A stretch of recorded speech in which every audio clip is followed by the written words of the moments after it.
jingle bell, jingle all. Sana naman pag nangangaroling, walang kasamang amoy, no? O eto, 50 pesos. Thank you, Mars! A few moments later. Mare! Oh, ano na naman? Andito nga pala yung inaanak mo, di ba, Ninang Kaneto? Bakit mo ko dinala dito, Nay? Sino ba yan? Ang pangit-pangit naman eh. Ay, hindi ko ninang yan. Gusto mo lang ang pera, no? Sus! Eto nga, oh, may picture nga kayo ng binyag niya. Oh, eto, 1,000. Pwede na kayo umalis. Kahit pala pangit siya, mabait naman pala siya, Nay. Wait lang, Mare, di pa tayo tapos. Di ba Ninang Kaneto ang pangalawa kong anak? Meron pa? Hello po, Ninang. Oh, ito, 1,000. Last na yan, ha? May pambili na ako long brief. Ay, oo, Mare, last na yan. Manganganak nata ako, Mare. Mare, okay ka lang ba? Mare, ikaw ulit Ninang Neto, ha?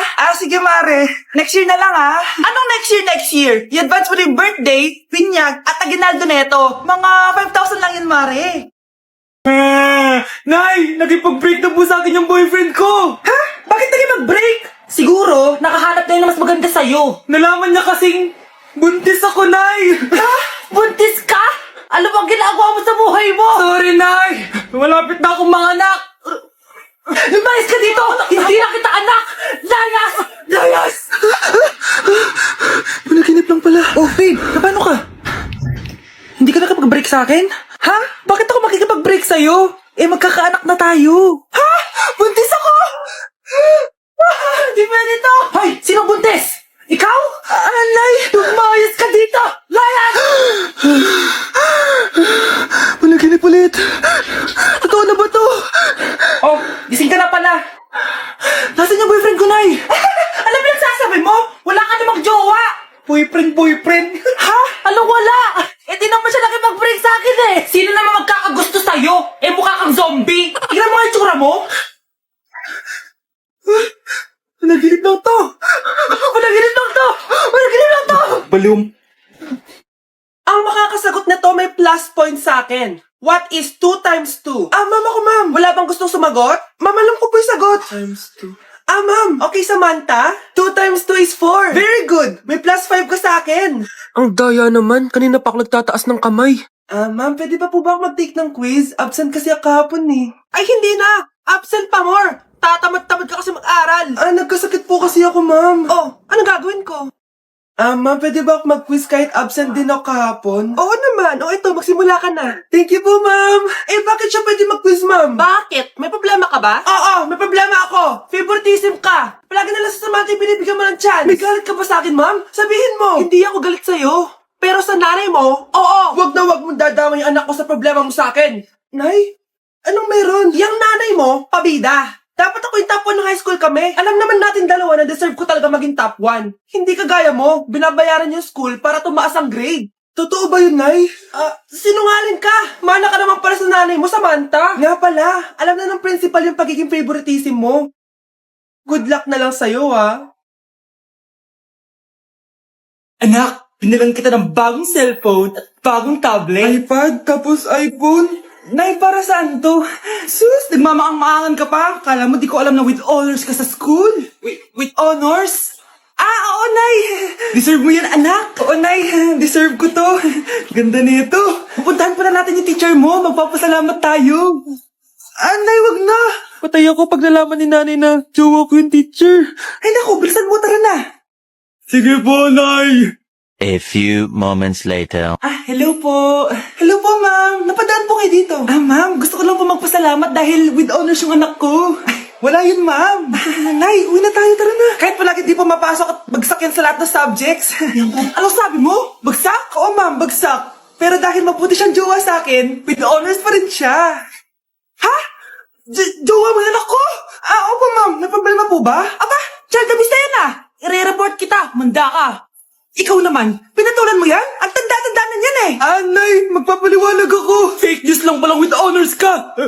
Ibalik mo sa akin lahat ng binili ko sa'yo. Nay, alis lang ako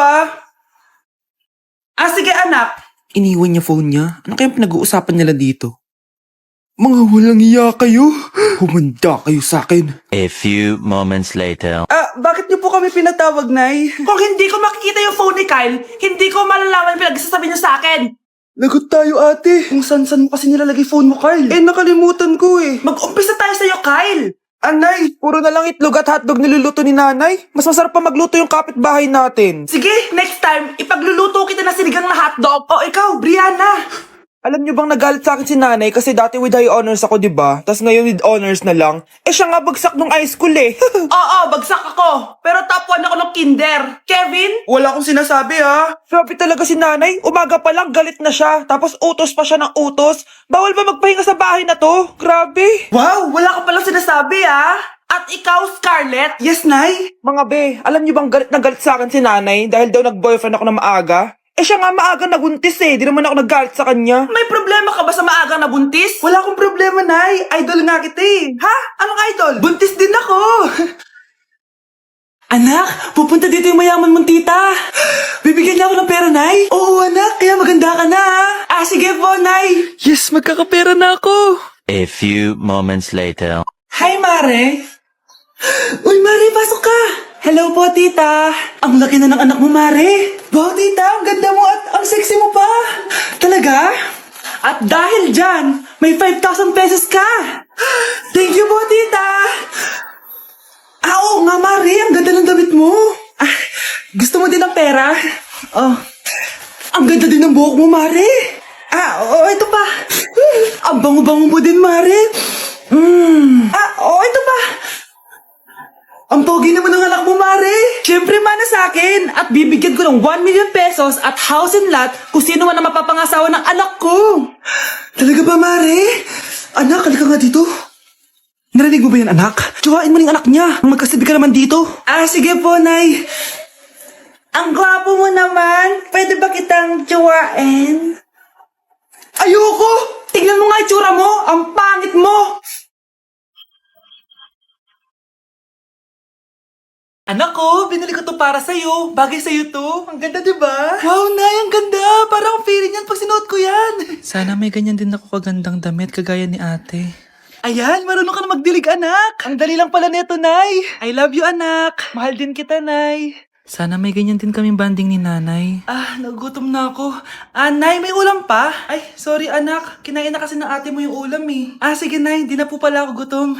Sana pinagtitira din ako ni nanay ng ulam. Alam mo, Bes, favorite talaga ng nanay ko yung ate ko. Feel ko tuloy, ampun lang ako. Bes, what if hanapin mo yung birth certificate mo? Malay mo ampun ka lang talaga. Saan yung birth certificate ko?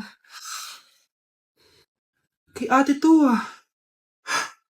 May stage 4 cancer si ate. Oo, anak.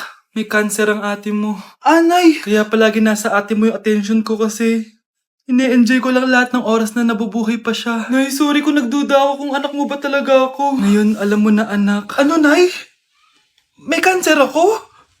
Kailan niyo balak sabihin sa akin to, ha? Anak, kaya di ko sinasabi sa'yo kasi baka di mo kayanin. May cancer ako. Anak! Ate! Okay, class. What is the difference between your and your? Ma'am. Yes, Samantha? Your is a possessive adjective indicating ownership, while your is short for you are. Very good. Basic. Alam ko naman yan, pabida ka lang magtaas ng kamay. Next question. Ano ang pagkakaiba ng nang at nang? Ako, ma'am.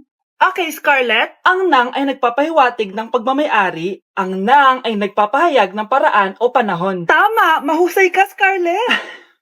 Sobrang dali lang naman ang tanong eh. Next question. 10 points ang makakasagot neto.